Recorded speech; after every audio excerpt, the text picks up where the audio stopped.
If you're looking for a unique new game experience, try the Beyond Skyrim Bruma Alternate Start plugin.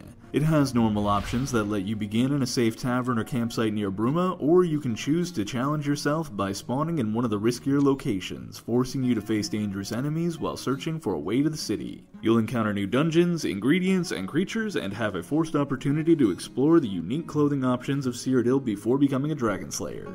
There are also a substantial number of new quests to enjoy and NPC interactions to witness, voiced by a talented group of actors.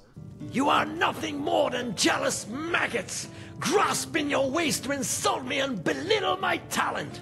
And to that I say, good day. Here are 2 underrated animation mods to try. While exploring the caves of Bruma, I stumbled upon a hidden shrine of Talos and figured I'd take its blessing, which was when I wasn't greeted by Divine Prayer Animations by GiraPomba, a mod which brings unique deity-specific animations to Skyrim when in third person. Obviously, you shouldn't use this if you don't want to be stopped every time you pray. Personally, I think animations are more important to the aesthetic of the game than anything else though. Another, less novel animation that bears mentioning is New Creature Animations Falmer by Stst Jr. I had completely forgotten that this is also applying to some goblin races, like those that you find in Bruma, considerably intensifying confrontations with them by diversifying their attack patterns and increasing their speed. Skyrim players on PC aren't getting the most out of their purchase because they aren't aware of this mod, which is not only the easiest to install, requiring absolutely no computer skills, but is also the largest mod available for the game. Enderal Forgotten Stories is available to every person who purchased or purchases Skyrim through Steam and can be installed independent of the vanilla game with improved graphics, performance optimization by people who don't hate you, and an exponentially better narrative. You also get the full game soundtrack, 100% free, totally separate from Enderal for ease of access, and in a variety of languages sang by talented male and female vocalists. Oh, and the kick-ass orchestral composition too. Also, you can mod the hell out of it like I did.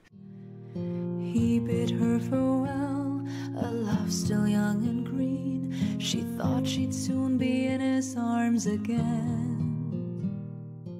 What ENB should you use for Enderal if you're going to? Well, there are actually 2 amazing choices depending on your preference. The first being Rudy ENB, which is what I use because I prefer heavy fantasy vibes in my fantasy games. Rudy provides that in spades with its lush colors and versatile weather and VFX compatibility, whereas some ENB will glitch out if abnormal effects are present. It has a slightly hazy hue that makes the environment feel warm in most situations, but also has exaggerated darkness that can create an eerie atmosphere. The other would be Steam and ENB for Enderal, which has a more washed out, visceral appearance. I haven't used it in years, but when I did, I was blown away by the visuals. Let me quickly summarize the best features of Valhalla Combat. This has an intuitive exhaustion system where an unsuccessful light attacks, blocking, and heavy attacks reduce stamina, resulting in reduced outgoing damage. This applies to NPCs also, who will lose the ability to attack until their stamina is restored. You can regain stamina by either avoiding attacks, this includes blocked attacks, and by landing successful light attacks. Blocking has also been improved, giving you a chance to absorb attacks with a timed block, or if it fails, reduce the damage of the attack at the cost of stamina. You can even block projectiles, somewhat reducing the disparity of power between the player and mages or archers. Perfect timed blocks may even send a projectile back at the target, negating all damage to the player. As an added bonus, it requires this cool HUD layout, which makes the game look cleaner while providing information about NPCs.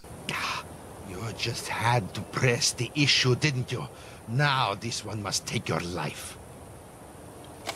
Time to die!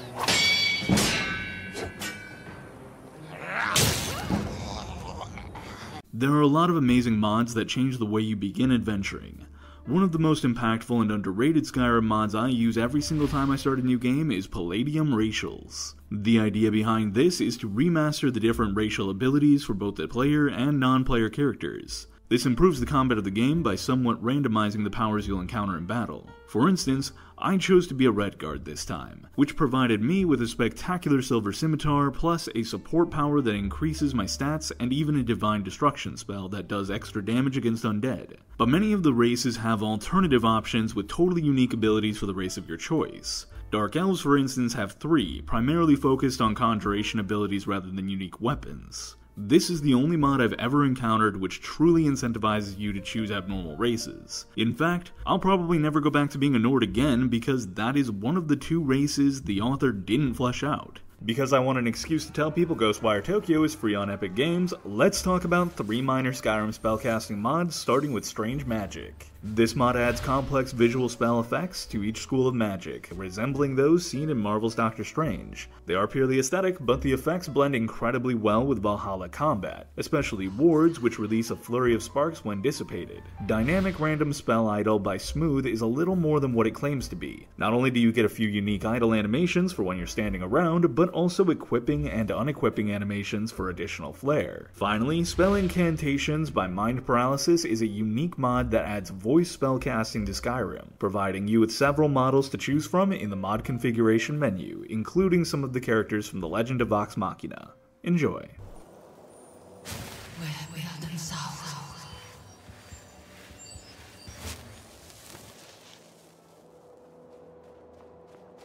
If I had to choose 2 mods to use for the remainder of my life, they would be these. SkyrimSouls Unpaused menus does exactly what it says. By allowing the world to remain active while you're in menus, Skyrim becomes a much more difficult game. You won't be able to scour your inventory applying a half-dozen potions mid-fight, and will need to be on guard when lockpicking or looting. Because I'm in a greater hurry when using this, Quick Loot RE is a must. It adds a simple vertical list of items for you to search without preventing movement. Swimming isn't crucial to Skyrim or Enderal, but let's talk about 3 mods you need when in or around water. EVG Conditional Idols has a water wading animation that plays whenever you are walking in at least knee-deep water and will remain active until around neck-deep, at which point you begin swimming. That is when stronger swimming animations takes over, providing you with improved surface and diving anims. To tie these together, I suggest using Dynamic Female Swimming Idols, which is an immersion mod that adds armor conditional water treading for heavy and light armor as well as clothing.